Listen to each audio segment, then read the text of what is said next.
So hello everyone, today we are going to discuss the top 3 books of IIT JEE। तो चलिए शुरू करते हैं अपने लेक्चर अपने कंसेप्ट को। तो बच्चों यहाँ पे हम टॉप 3 बुक्स के बारे में बात करेंगे, लेकिन सबके लिए नहीं। मतलब ऐसा नहीं कि हर बच्चे को ये बुक्स लगानी है। कुछ बच्चे मेरे हिसाब से ऐसे होते हैं जो बहुत ही ज़्यादा इंटेलिजेंट होते हैं, मतलब 9th 10th या 8th 9th 10th से एकदम स्कूल में टॉपर होते हैं और बहुत ही ज़्यादा इंटेलिजेंट होते हैं। तो उनको मैंने क्लास 1 के स्टूडेंट्स में कैटेगराइज किया हुआ है जो बहुत ही ज़्यादा कॉन्फिडेंट हैं। दूसरे वो बच्चे जो थोड़े स्मार्ट हैं, मतलब कोचिंग में कुछ पढ़ रहे हैं या जो उनको पढ़ाया जाता है वो पढ़ लेते हैं और समझ में भी आ जाता है और मॉड्यूल डीपीपी वगैरह क्वेश्चंस के लगा लेते हैं, और कुछ एक्स्ट्रा बुक्स करने के लिए भी उनके पास समय रहता है। लेकिन थर्ड, कुछ ऐसे स्टूडेंट्स हैं जो बहुत ही ज़्यादा हार्ड वर्किंग होते हैं, लेकिन उनको क्लास में कुछ चीज़ें कम समझ में आती हैं या उनको समझ में टाइम लगता है, तो उनको लेक्चर के नोट्स को बार बार रिवाइज करना पड़ता है और कोशिश बहुत करनी पड़ती है। तो हम अपने क्लास के अपने सारे स्टूडेंट्स को हम बेसिकली 3 कैटेगरी में बांट सकते हैं। एक तो जो बहुत ज़्यादा कॉन्फिडेंट है, और दूसरे जो थोड़े स्मार्ट हैं लेकिन बहुत ही ज़्यादा उन्होंने बचपन से प्रैक्टिस नहीं करी है, लेकिन अभी उन्होंने शुरुआत करी है 10th के बाद 11th से, लेकिन वो हैं अच्छे स्मार्ट बच्चे हैं और तेजी से कंसेप्ट को समझते हैं। तो चलिए ऐसा शुरू करते हैं। सबसे पहले हम बात कर लेते हैं इन कॉन्फिडेंट बच्चों के बारे में। ये इन बच्चों को कौन सी बुक्स लगानी चाहिए? तो सबसे पहले तो मैं तो सजेस्ट करता हूं कि जितने भी बच्चे हैं, चाहे कितना भी आप कॉन्फिडेंट क्यों ना हो, सबसे पहले आपको बेसिक एनसीईआरटी जरूर लगानी चाहिए। एक बार एनसीईआरटी आपने लगा रखी है, उसके बाद फिर आप हायर बुक्स पे आ सकते हो। आप अपने कोचिंग का मटेरियल डीपीपी वगैरह फॉलो कर सकते हैं। उसके बाद भी अगर आपके पास एक्स्ट्रा टाइम बचता है और आप स्मार्ट इनफ हैं और क्वेश्चंस टफर से टफर क्वेश्चंस लगाना चाहते हैं, आईआईटी जेईई और एडवांस के क्वेश्चंस लगाना चाहते हैं, तो सबसे अच्छी बुक आपके लिए है ब्लैक बुक, जिसको आप बोलते हैं बालाजी पब्लिकेशन की ब्लैक बुक है। ये मिस्टर विकास गुप्ता जो हैं राइटर हैं इसके, और ये advance problems in mathematics for JEE है बालाजी पब्लिकेशन की ब्लैक बुक जिसको बोलते हैं। ये बहुत ही अच्छी बुक है और इसमें सारे क्वेश्चंस जो मिलेंगे आपको काफी अच्छे कंसेप्ट के साथ जेईई एडवांस लेवल तक के मिलेंगे। तो प्रॉब्लम प्रैक्टिस ही है इसमें, बस इसमें एक थोड़ा सा प्रॉब्लम ये है कि इसमें आपको कंसेप्ट कम मिलेंगे, कंसेप्ट नहीं मिलेंगे, concept are not available. That's the disadvantage of this book. But advance level के प्रॉब्लम्स मिल जाएंगे, जेईई एडवांस के क्वेश्चन के पैटर्न्स वाले क्वेश्चंस आपको मिल जाएंगे।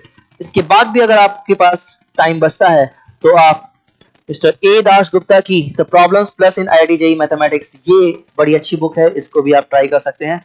और ये दो बुक्स ऐसी हैं जो अपने आप में द बेस्ट कंटेंट रखती हैं, तो इन बुक्स को आप ट्राई कर सकते हैं। और अब अगर हम बात करें ऐसे बच्चों के बारे में, तो ये कॉम्पिट ये आपके एडवांटेज और डिसएडवांटेज ऑफ दिस बुक है। कंसेप्ट भी इसमें मिलेगा, प्रॉब्लम प्रैक्टिस भी मिलेगी और अच्छे क्वालिटी के क्वेश्चंस भी मिल जाएंगे। तो जो ब्लैक बुक में डिसएडवांटेज था कि कंसेप्ट नहीं मिलता है, तो वो इस बुक में आपको मिल जाएगा। तो अगर आप को बहुत ही ज्यादा चैलेंजिंग क्वेश्चन चाहिए तो ब्लैक बुक आपके लिए बड़ी अच्छी है, लेकिन ये भी बड़ी अच्छी क्वेश्चन बुक है।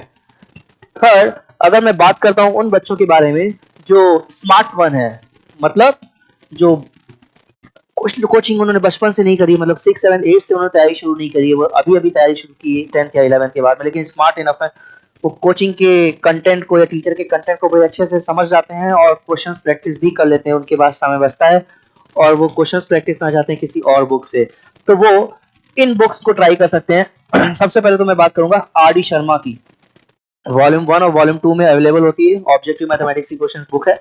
इसमें ढेर सारे क्वेश्चंस उसको प्रैक्टिस करने के लिए मिल जाएंगे, तो आप क्वेश्चंस को अच्छे से प्रैक्टिस कर सकते हैं और अपने कंसेप्ट को बिल्डअप कर सकते हैं। एक बार ये कंसेप्ट बिल्डअप हो जाते हैं और आपको लगता है कि ये बुक्स बड़ी आसान है मेरे लिए, तो फिर आप अपनी ब्लैक बुक और ए दास गुप्ता की बुक पे मूव ऑन कर सकते हैं।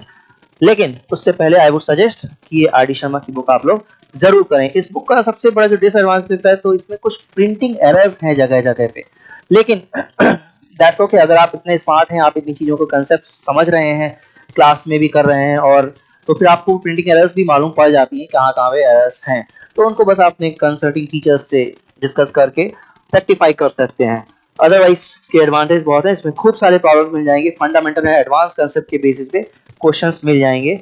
Let's talk about the one more book जो कि डॉक्टर एस के गोयल द्वारा रिटन है, और इसकी 6 मॉड्यूल अवेलेबल है, तो ये भी क्वेश्चंस की बुक आप प्रैक्टिस कर सकते हैं।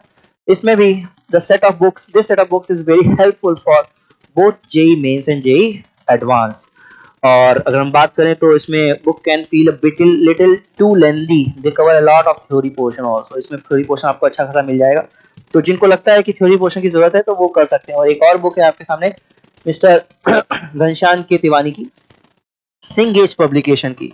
तो ये बुक में भी आपको बहुत ही अच्छे क्वेश्चंस मिल जाते हैं, लेकिन कभी कभी क्या होता है इसमें कुछ क्वेश्चंस बहुत ही ज़्यादा टफर लेवल के भी हैं, जिनका मतलब जेई में रिलेवेंस उतना नहीं है, लेकिन फिर भी इसमें अगर आपको प्रैक्टिस करनी है तो आप इस बुक को फॉलो कर सकते हैं। The books are more preferably advanced and may feel difficult for students who are struggling with their basic concepts. Okay, let's talk about those students जो hard working है। हार्ड वर्किंग है मतलब practice खूब करना चाहते हैं, लेकिन उनको मेहनत तो खूब करना चाहते हैं, लेकिन उनसे कंसेप्ट बनते नहीं है, क्वेश्चंस बनते नहीं है, उनको टाइम लगता है। क्लास में सब पढ़ाया जाता है तो क्लास में पढ़ने के बाद भी उनको जो लेक्चर के नोट्स हैं उनको रिवाइज करना पड़ता है। तो ऐसे बच्चों के लिए सबसे पहले तो मैं सजेस्ट करता हूँ कि आप अपने क्लास नोट्स को 100% बनाइए, अच्छे से बनाइए। और अपने कोचिंग में जो आपको सबसे पहले तो एनसीईआरटी जरूर करिए सभी लोग, और जो भी कंसेप्ट्स को समझने वाले क्वेश्चंस हैं उनके प्रैक्टिस क्वेश्चंस क्लास में कराए जाते होंगे तो वो जरूर करें। और जिस किसी भी कोचिंग को आप फॉलो कर रहे हैं तो अपने कोचिंग का मटेरियल और डीपीपी जरूर फॉलो करें अच्छे से। इसको लगाइए, इसको लगाएंगे जब आप 100%, तब आपको अच्छा सा कंसेप्ट बिल्डअप हो जाएगा। एक बार कंसेप्ट बिल्डअप हो जाएगा तो फिर आप आर डी शर्मा या एस के गोयल की बुक्स की तरफ मूव ऑन कर सकते हैं, लेकिन उससे पहले ये काम आपको जरूर करना होता है। तो आई होप ये इन्फॉर्मेशन आप सभी को समझ में आई होगी। That's all from my side, thank you everyone.